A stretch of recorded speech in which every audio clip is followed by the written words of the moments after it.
સુરત કાંકરાપાર નહેર 60 દિવસ બંધ રાખવા જળસંપત્તિ અને પાણી પુરવઠા મંત્રીને પત્ર લખી રજૂઆત કરવામાં આવી છે। જો નહેર 90 દિવસ બંધ રહેશે તો ડાંગર અને શેરડીને વ્યાપક નુકસાન થશે। 80,000 એકરમાં શેરડી અને 60,000 એકરમાં ડાંગરની રોપણી કરવામાં આવી છે। 60 દિવસમાં કામ પૂર્ણ કરવામાં કુંવરજી બાવળિયાએ ખેડૂત અગ્રણી દ્વારા રજૂઆત કરવામાં આવી છે।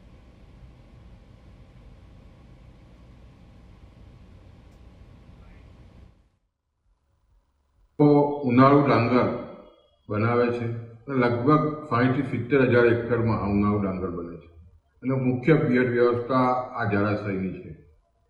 જો આ બંધ રાખવામાં આવશે તો ઉનાળુ પાક ધોવાઈ જશે, શેરડીમાં ઉત્પાદકતા ખોરવાશે એટલે લાખો રૂપિયાનું નુકસાન ખેડૂતોને જવા થઈ રહ્યું છે। જ્યારે ટેકનોલોજીનો સમય છે, ટેકનોલોજીમાં ઝડપથી સિવિલના કામો હવે મોટી મોટી કંપનીઓ ભારત દેશમાં પણ કરી રહી છે, બંધ બનાવી રહી છે, નહેર બનાવી રહી છે।